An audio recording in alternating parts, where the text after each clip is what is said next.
Hello दोस्तों, कैसे हैं आप लोग। Welcome to my YouTube channel commerce knowledge. और आज मैं आपके साथ सेक्शन 45 सब सेक्शन 5 के बारे में बात करना चाहता हूँ। ये सेक्शन कंपनसेशन को लेकर के डील करता है। ऐसा केस में जहाँ पे आपका कोई भी लैंड या कोई भी बिल्डिंग या कोई भी कैपिटल एसेट को कंपल्सरीली एक्वायर कर लिया जाता है। तो हम लोग आज सीखेंगे आज की वीडियो में कि किस तरीके से टैक्स कैलकुलेशन को इनकम टैक्स में किया जाता है। तो देर किस बात की दोस्तों, लेट्स गेट स्टार्टेड।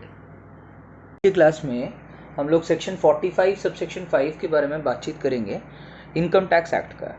ये जो सेक्शन है ये compulsory acquisition of capital assets को लेकर के ये डील करता है। ये सेक्शन का जो इम्पोर्टेंट पॉइंट्स है दोस्तों, बहुत ही आसान शब्दों में मैं कोशिश कर रहा हूँ कि आपको इजी तरीके से इसको एक्सप्लेन कर देने का। सबसे पहली बात, कंपल्सरी एक्विजिशन होता क्या है। कंपल्सरी एक्विजिशन का मतलब होता है दोस्तों ज़बरदस्ती, ठीक है, गवर्नमेंट के तरफ से आपका किसी एसेट को, जैसे कि आपका कोई लैंड या आपका कोई बिल्डिंग, आपसे एक्वायर कर लेना। ऐसा गवर्नमेंट कब कर सकती है? गवर्नमेंट ऐसा तब कर सकती है जब गवर्नमेंट को लगता है आपका जो कैपिटल एसेट है, जैसे कि आपका लैंड या बिल्डिंग, गवर्नमेंट का राष्ट्र निर्माण के काम में, नेशन बिल्डिंग के काम में मदद हो सकता है। जैसे कि मान के चलिए कि आपका कोई लैंड है, वो उसके मतलब गवर्नमेंट को ऐसा लग रहा है कि उसको बीचों बीच उसको रेलवे ट्रैक्स बिछाने से उसको सुविधा होगा। तो वो इस हालत में रेलवे ट्रैक्स को बिछाने के लिए आपका एसेट को वो कंपल्सरीली एक्वायर कर सकता है। ऐसा पावर सेंट्रल गवर्नमेंट के पास है। हम लोगों को इस पर्टिकुलर सेक्शन में ये डिस्कस करना है कि अगर ऐसा गवर्नमेंट करती है, यानी कि आपके मर्जी के खिलाफ आपका किसी एसेट को कंपल्सरीली एक्वायर कर लिया जाता है और उसके लिए आपको अगर मुआवजा दिया जाता है, तो उसका टैक्स इम्पैक्ट कहाँ पड़ेगा और इसके ऊपर किस तरीके से हम लोग कैपिटल गेन का कैलकुलेशन कर पाएंगे। तो लेट अस बिगिन, ठीक है। तो compulsory acquisition of capital asset से रिलेटेड जो सेक्शन है वो है सेक्शन 45 सब सेक्शन 5। इस सेक्शन में क्या क्या इंपॉर्टेंट बात है वो मैं आपको आसान शब्दों में एक्सप्लेन कर रहा हूँ। सबसे पहली बात, compulsory acquisition of capital asset that is land और building etcetera is a type of transfer under section 2 subsection 47। यानी कि इसका मतलब ये हुआ कि हम लोगों को ये एक तरह का ट्रांसफर मानना पड़ेगा। ट्रांसफर मैं आप लोगों को याद दिला देना चाहता हूं दोस्तों, कैपिटल गेन चैप्टर में जब तक कैपिटल एसेट्स का ट्रांसफर नहीं होता है तब तक किसी भी तरह का कैपिटल गेन वैसे चीजों ट्रांजैक्शंस के केस में अराइज नहीं करेगा, ठीक है। तो इसको एक तरह का ट्रांसफर मान लिया जाएगा और हर तरह से गवर्नमेंट रास्ता क्लियर कर दे रहा है कि इसके ऊपर कैपिटल गेन टैक्स लगाया जाएगा। दूसरा पॉइंट है कि जो कंपनसेशन गवर्नमेंट की तरफ से आपको मिलेगा, चाहे वो रिसीव्ड हो, यानी कि आपने ऑलरेडी रिसीव कर लिया हो, या गवर्नमेंट ने सिर्फ घोषणा किया हो, आपको देने का वादा किया हो, तो वैसे हालत में हम लोग ये वर्ड यूज कर रहे हैं, receivable by the SSC is deemed to be the sale consideration. मतलब मान लिया जाएगा कि आपने जो कंपनसेशन रिसीव किया है या आप फ्यूचर में जो कंपनसेशन रिसीव करोगे गवर्नमेंट से, उस केस में इसको एक तरह का सेल कंसिडरेशन मान लिया जाएगा। तीसरा इंपॉर्टेंट पॉइंट ये है दोस्तों कि capital gain is chargeable in the first year in which compensation और part there of is first received. यानी कि जिस ईयर में पहली बार आपको कंपनसेशन या उसका कोई इंस्टॉलमेंट गवर्नमेंट की तरफ से मिलेगा, उस ईयर में फुल अमाउंट, पूरा का पूरा अमाउंट दोस्तों फर्स्ट ईयर में टैक्सेबल हो जाएगा। चौथा पॉइंट है दोस्तों कि एनहांस्ड या further enhanced compensation is taxable in the year of receipt, ठीक है। तो जो भी कंपनसेशन, सपोज गवर्नमेंट का जो कंपनसेशन है वो आपको लग रहा है कि बहुत ही कम मिल रहा है, तो वैसे हालत में आप in that case high court या सुप्रीम कोर्ट में आप केस फाइल कर सकते हो। और सपोज हाई कोर्ट या सुप्रीम कोर्ट आपका जो मुआवजे का रकम है उसको सपोज बढ़ा दिया, तो वैसे हालत में उसको हम लोग एनहांस्ड कंपनसेशन बोलेंगे। उस एनहांस्ड कंपनसेशन को फर्स्ट ईयर ऑफ रिसीट, यानी कि जिस ईयर में आपको रिसीव होगा, जैसे जैसे रिसीव होगा वैसे वैसे ये टैक्सेबल होता चला जाएगा। और पांचवा इंपॉर्टेंट पॉइंट है कि इन case of long term capital gain, ठीक है दोस्तों, मैं आप लोगों को याद दिला देना चाहता हूँ कि लॉन्ग टर्म कैपिटल गेन उस केस में बोला जाता है जनरली जहाँ पे जो कैपिटल एसेट है उसका पीरियड ऑफ होल्डिंग 36 मंथ से ज़्यादा हो चुका है, 30 मोर देन 36 मंथ जहाँ पे हो चुका है वहाँ पे उसको लॉन्ग टर्म कैपिटल एसेट बोला जाएगा। तो in the case of long term capital gain indexation benefit is available, ठीक है, इंडेक्सेशन बेनिफिट आपको मिलेगा till the year in which compulsory acquisition took place, ठीक है, उस ईयर तक हम लोग को कंसिडर करना होगा जहाँ पे कंपल्सरी एक्विजिशन टुक प्लेस हो रहा है। तो let us now solve a particular example जिसके ज़रिए मैं आपको इसका जो टैक्स इम्पैक्ट है उसको आसान तरीके से मैं आपको एक्सप्लेन कर सकता हूँ। आई होप आप लोग इसको नोट डाउन कर लिए होंगे। Now let's start the calculations part.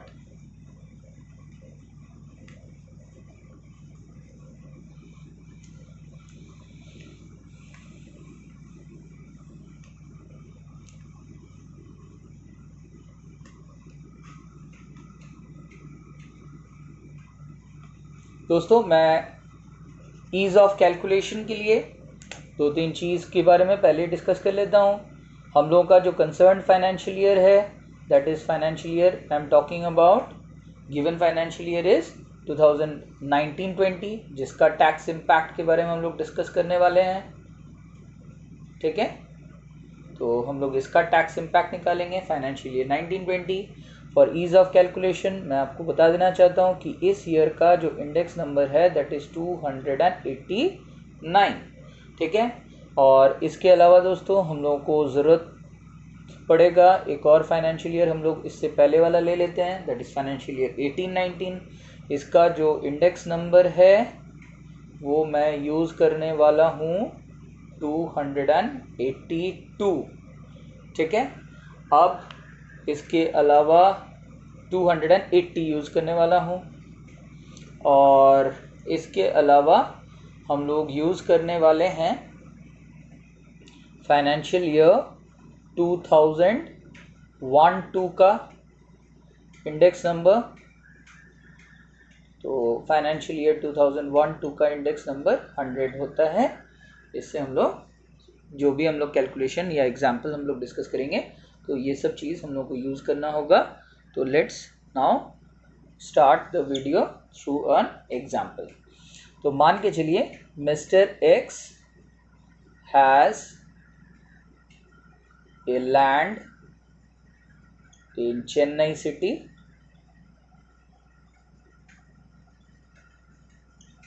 ठीक है, और उसका जो कॉस्ट ऑफ एक्विजिशन है और ईयर ऑफ एक्विजिशन है दोनों मैं लिख देता हूँ।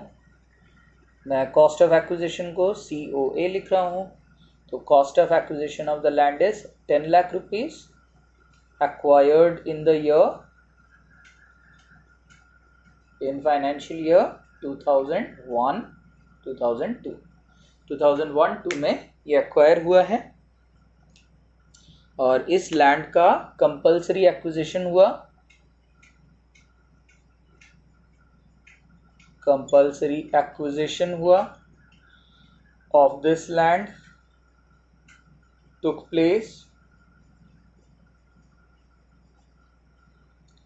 place in financial year 2018-19 में। इस लैंड का फाइनेंशियल ईयर 2018-19 में इसका कंपल्सरी एक्विजिशन हुआ और amount of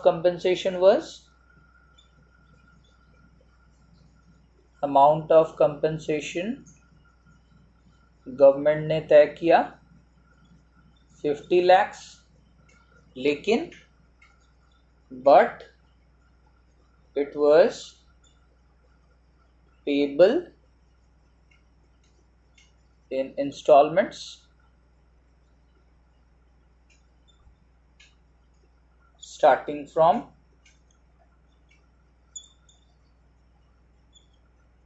financial year 2018-19 onwards of of rupees 10 lakhs each। मतलब 50 लाख का तो कंपनसेशन अवार्ड हुआ था, लेकिन गवर्नमेंट बोला कि हम एक बार में पूरा पैसा नहीं देंगे, हम इस पैसे को अलग अलग इंस्टॉलमेंट्स में हम देंगे, 10-10 लाख का इंस्टॉलमेंट में देंगे, और स्टार्टिंग फ्रॉम फाइनेंशियल ईयर 18-19 पैसा मिलता चला जाएगा। ठीक है, अब आपको क्या निकालना है दोस्तों? आपको निकालना है calculate the long term capital gain in financial year 2018-19 and also state the tax impact for other years,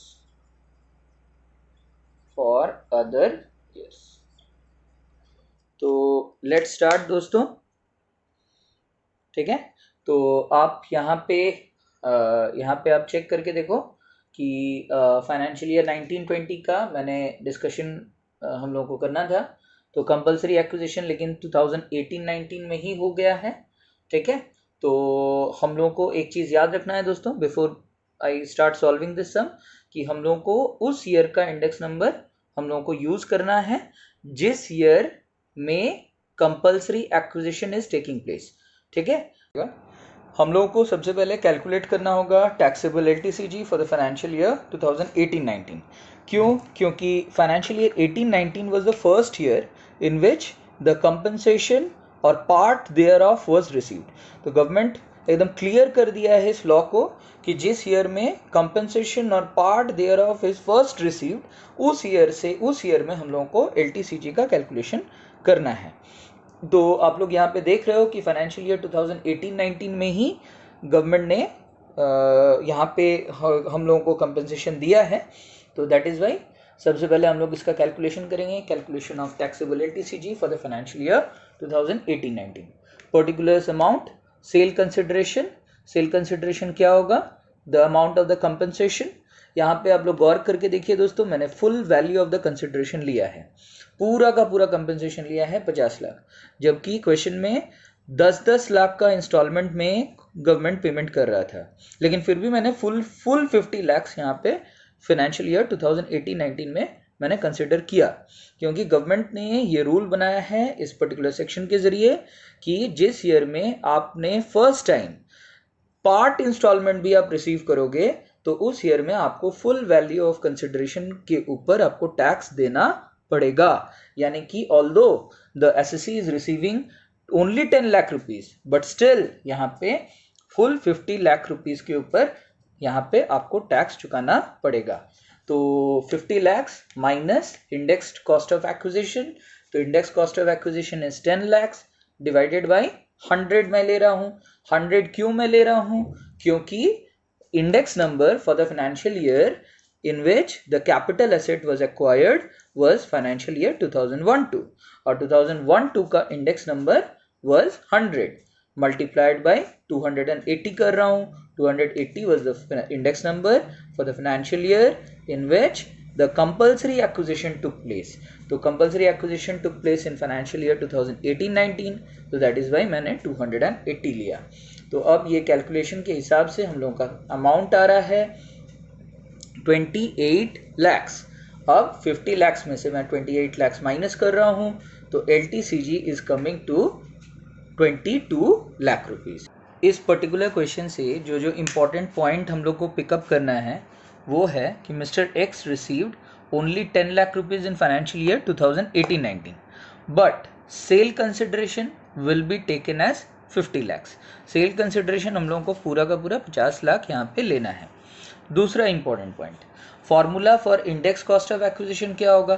formula for index cost of acquisition हो गया कॉस्ट ऑफ एक्विजिशन, जैसे कि आप लोग सॉल्यूशन में देख रहे हो 10 लाख मैंने लिया, divided by index number for the financial year in which capital asset was acquired.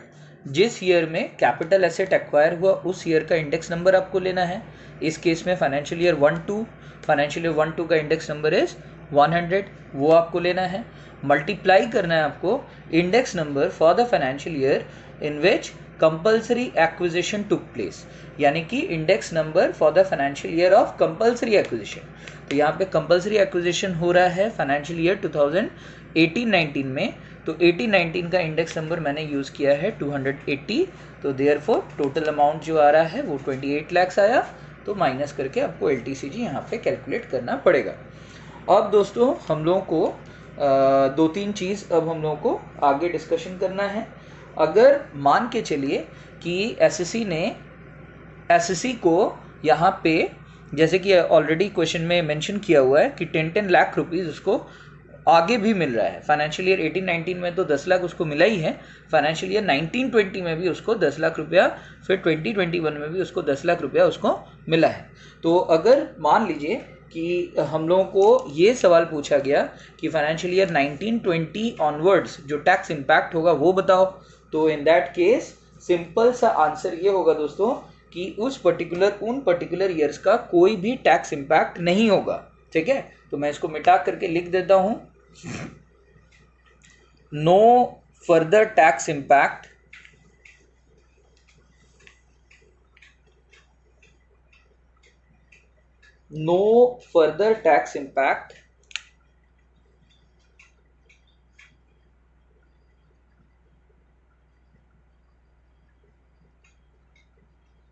to be considered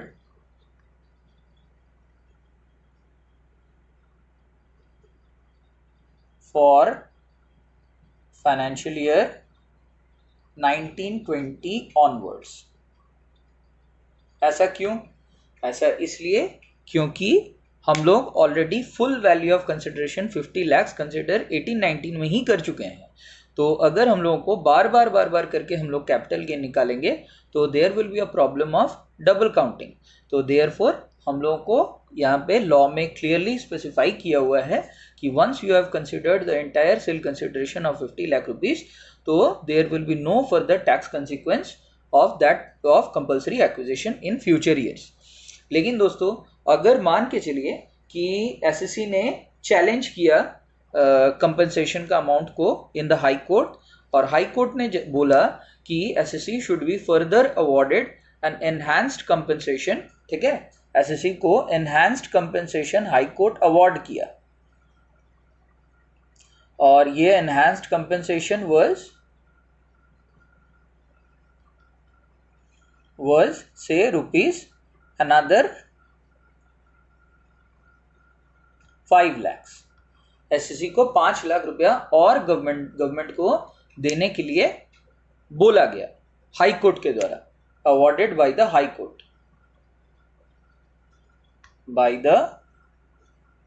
court in financial year 19-20। ठीक है, 19-20 में हाई कोर्ट ने बोला एसएससी को 5 लाख रुपया गवर्नमेंट को और देने के लिए आदेश दिया गया। तो यहाँ पे दोस्तों हम लोगों को ये पूछ रहा है कि calculate the tax impact of this enhanced compensation.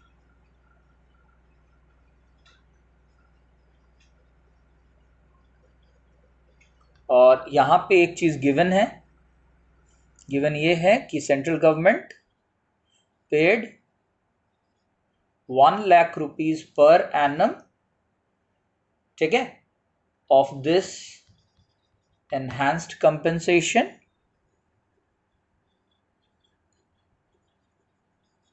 Starting from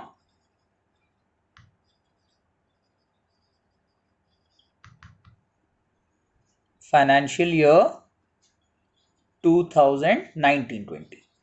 तो 2019-20 से सेंट्रल गवर्नमेंट ने 1-1 लाख रुपया करके एसएससी को एनहांस्ड कंपनसेशन इंस्टॉलमेंट में देना शुरू कर दिया। ठीक है, तो दोस्तों एनहांस्ड कंपनसेशन के केस में ईयर ऑफ रिसीट मैटर करता है, अमाउंट ऑफ रिसीट मैटर करता है। आपको जिस ईयर में आपको एनहांस्ड कंपनसेशन रिसीव होगा उस ईयर में जितना आपने रिसीव किया वो वहां पे टैक्सेबल वैल्यू में कंसिडर किया जाएगा। तो मैं इसको एक्सप्लेन करता हूं दोस्तों, देखिए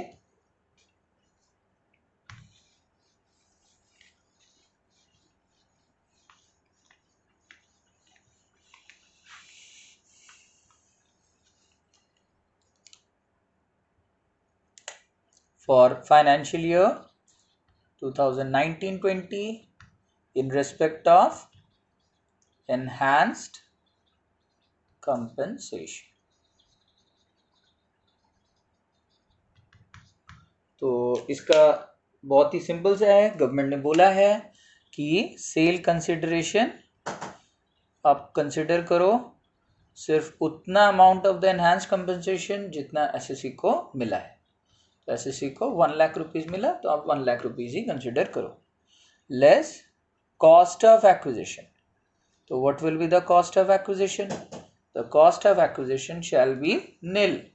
ठीक है, क्योंकि एसएससी को इस पैसे को एक्वायर करने के लिए, एनहांस कंपनसेशन के लिए उसको जनरली एक्ट में बोला हुआ है कि कॉस्ट ऑफ एक्विजिशन आपको निल लेना है, इसलिए हम लोगों को यहाँ पे 0 कंसिडर करना है।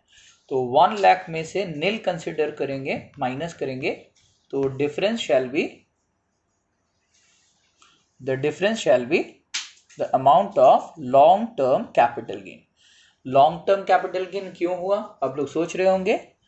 The nature of capital gain shall be the nature of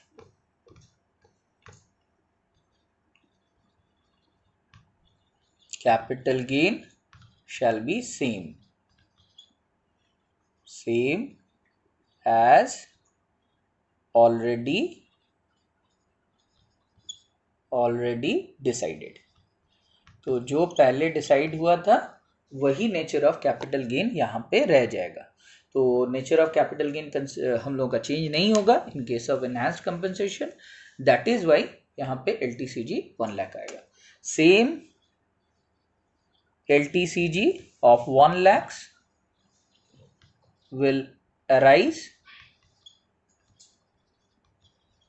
for financial year 2019-20 के साथ साथ 2020-21 onwards।